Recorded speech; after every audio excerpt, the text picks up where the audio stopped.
She's a Mona Lisa. Everyone's lining up to see her. She's a Mona Lisa. Hey guys, and welcome back to another video. So today I am going to be doing how to make a GFX. So as you guys know, I am also a GFX creator. Go check out my Instagram because that's where I post all my GFXs, and I just decided to do how to make a GFX video. So without further ado, let's just get on with the video. So the first thing you want to do is you want to open up Roblox Studio. Okay, so now that we are already in Roblox Studio, the first thing you want to do is log in if you haven't already logged into Roblox Studio. And once you've logged in, you want to hit base plate right here. That you are in base plate, the first thing you want to do is open up these tabs on the side. If you have, for some reason, don't have these tabs, what you want to do is just hit view right here on the top corner over here and just hit Explorer, Properties, and Toolbox. And then all of it should appear right here. Properties you don't need unless you want to do like an advanced GFX, which I can make a video on it after if you guys want. So after you've hit those three, then all of these should appear. And then what you want to do now is hit plugins and go to load character. If you don't have this plugin, then just hit over here in toolbox, hit this, hit plugins, and then you should just get this one. It's the first thing that pops up. If it doesn't, just scroll down and see if it has any other. Install it and it should be installed. After you installed it, just hit load character as well, and this thing should pop up. Once this pops up, just type in your username. So I'll type in mine, which is little_cherry_ella right here, and then make sure to click spawn at origin is clicked, so that is helpful in Blender. Once you hit that, click spawn R6 and your character should appear right over there. So now that your character is here, as you can see right here, now that your character is already in here, over here click models and then search up like any models that you want to use in the background. So for me, I really like models by 𝓁𝓁𝓁. I'm sorry, I don't know how to pronounce it. Legit models are absolutely brilliant. Once I find my model, I'll be right back. Okay, so I will be using this model right here. Also, how you want to move is basically the same thing as Roblox, just WASD, W to move forward, S to move back, and A to move left, and D to move right. Right click on model and click export selection and then save it into wherever you want to save it. So just name it whatever, video. And then click save and it should be starting to save. Okay, so after that is saved, as you guys can see, the same thing for your character. So right click on it and then click export selection and then save it as whatever you want. Anyways, after you've got everything all exported, you just gotta head out of Roblox Studio because you won't be needing that anymore. After you have finished that, you wanna go into Blender. I use Blender 2.79b. I will make another video on how to download this because it's going to be too long if I put it in this video. So after this thing should appear, just click anywhere, it doesn't really matter. And then on top right here, just click Cycles Render, make sure Cycles Render is selected. And then now you want to go into File and you want to click Open and then use the rig that you use. So I will be linking this rig down in the description. Click on it and then click Open Blender File. So this rig should appear. I will be using rig for this. If you guys want to know how to do a GFX without the rig, I will make one on that if you guys want. To move, just click Shift and F and this thing should appear and you can move now with Shift and F. And moving is the same thing as Roblox Studio and Roblox, so WASD to move and Shift to go quicker. Right here, the first thing you want to do is delete the head. So to delete the head, you just gotta right click on it and then click X and then you can delete it. Or you can right click on it and then click Shift on another object and then you can delete it both at the same time. So that's just a fun hack. So for image texture, now we gotta add texture to this thing. So to add texture, you just gotta right click on an body part, just right click on the middle part, and then where you see this 3 lines over here, drag it down, and then this thing should appear. So the first thing you wanna click on this square and click node editor right here, and this thing should appear. If you didn't select a body part, this won't appear. So make sure to select that because I used to do that all the time. So you wanna go to the tab that says image texture right here and click on the file folder, and then go to where you saved it. So where you saved like your clothing. So click on that and then click open image and then your texture should appear. So now that my clothing is already on my body, as you guys can see, the next thing I do is I click file and then I click import and I click wait for an OBJ and then I go to where I saved my model. My model I saved it as video.obj. Make sure it is OBJ, not MTL because it won't work if it's not OBJ. So once you click that, click import OBJ and then it should be imported. Now that my model is imported right here, to move it you can just like go like with the arrows, it should appear with the arrows and you can just move it. Something easier is you can go to the tool right here and then where it says set origin, click it and click origin to geometry and it should be all together in the middle and it's easier to move. So I move it usually right behind the character. So after I do that, I basically just put the character in like a position that I want it to be. So to move the whole body without clicking everything, just click on this like all with the little like triangles on each side, and you can just move it to where you want it to be. So like I'll move it behind somewhere. I don't know where I'm gonna move it, but yeah. So I'm gonna move it there. And then now I'm basically just gonna like set up everything how I want this to be. So basically to move the rigs on, as you can see, like the little lines and stuff like that, just right click on the line. I'm gonna right click on that, and then click the little circle here, right here, and then you can just move it. So I usually change this, but if you use global, it just like turns it around 360. If you use view, it turns it up this way,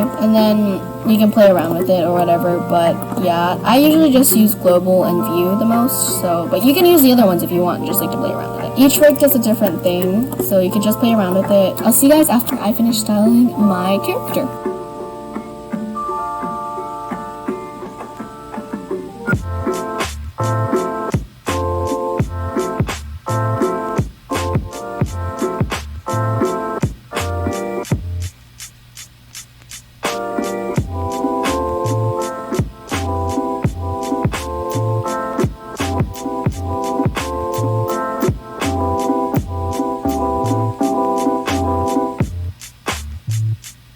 Okay, so I've styled my thing. As you can see, it's a very simple design. So if you guys wonder why I switched this, is because if I do global, like it only will do that and it won't do anything else. As you can see, some GFX creators just keep it on global, and apparently they can turn however they want and not just be like the 360 degrees. But for me, it doesn't, so I have to switch it so it like changes which way it flips. So if that makes sense.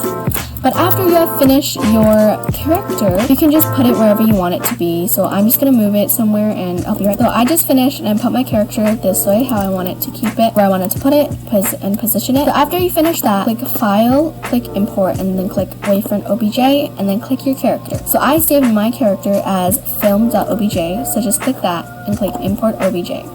After you click Import OBJ, all of your accessories and your body, there's another body over here that should be here. So now after that, just click on the body parts. So shift and right click. So right click and then click shift for everything else. Then you click it and then click X on your keyboard and then delete your body. So then all your accessories should be here. So I don't want to keep my purse or my tail, so I'm going to just delete that as well. Now your head and everything should be over here. So what you want to do is right click on your hair, click on your accessories, click on your earrings, and then click on your thing over there. But I forgot to select my head as well, so make sure to select the head as well, and then the glasses. So now everything should be together, as you can see. Gotta make sure. So now everything is together. What you want to do is click join right here on top of set origin. So click join, and now all of your accessories should be together. So after you finish that, you want to move your head to your body. So I'm gonna do that and I'll be right back. Okay, so I've officially finished with my positioning of the heads. As you guys can see, the head is now positioned. Okay, so now that you have your entire position areas positioned and everything like that, now we gotta add lighting. So to add lighting, just click add, click lamp, and click hemi. So now you can just move the hemi however you want where the light to be. Click view, and I just make it sideways. As you guys can see the line, I like to have the line go across the body. I don't know, I just think the lighting looks better that way, so it gets everything. After I did that, I click add again, and I click camera, and then I click view, and click camera, and then as you can see, the camera is now here. So now that everything is here, what you want to do is go back and click that, and then right click on the light or the hemi lamp, go back into camera mode. Now you can adjust the lighting for it. So I usually use this peach lighting over here. I change the lighting usually to 7.5 for it. And after you fix the lighting, or like just can play around with it however you want, go into this camera icon right here, go down over here and change the resolution to however you want it to be. So 190, 108, 1080, I cannot even talk. This is like, I usually use this for when I do thumbnails, but if I do like Instagram photos or whatever, I just change it to 1000 normally, so you guys can just do that however you guys want. But yeah, I'm gonna keep it as this because this is gonna be for the thumbnail. Right over here, just scroll down and where it says FMPEG video, click on it and then change it to PNG, and then click it to, and change it to RGBA over here. After you finish that, click this little icon right here, the 2 picture icon. scroll down and click denoising, which gets rid of the noise. After that, I click on the world icon, I click use nodes, I click this thing, and I click the little dot over here, I click environment texture, and then I click this picture. Basically, that is an HDRI. So if you want to use an HDRI, do what I just did. After that, you just want to position the character however you want it to be. Like, I want my character to be like this. So after it's like this, you want to see how it looks like, right, when it's rendered. So how you want it to do is click on this little texture ball right down here. It could be either in material, texture, or solid. What you want to do is click rendered up here, and it basically renders the image for you, and you can see how everything is. So one thing, when you do an HDRI, don't click transparent, because if you click transparent, the HDRI will not appear at the back, as you guys can see earlier. So if you want to click transparent, just like if you were making thumbnails or whatever, and you want to keep like a different background on it. So as you guys can see, this is how it looks like if it's rendered. Okay, so I am officially finished. So this is going to be my GFX design. As you guys can see, after you position everything however you want it to be, right on the top corner over here, in the top left corner where it says render, click render, then click render image, and it should be rendering. So I'll be back once it finishes rendering. Hey guys, so I am back from waiting for this to render. As you guys can see, this is the finished product. So now the last thing to do is to render it. To save it, sorry. So to save it, just click image right down here in the bottom left corner. Click save as image, and then it should just save it anywhere, just where you want to save it. So I just save it to documents, and I click save as image, and it should be saved. Check to see if it is already saved. Just go into your files. As you can see, mine is right here, 6:09 p.m. This is already saved. After you finish saving that, you can just head out of Blender. And that, guys, is how you make a GFX. So I hope you guys enjoyed that. So anyways, guys, that is it. I hope you guys enjoyed, and I'll see you guys in the next video. Bye!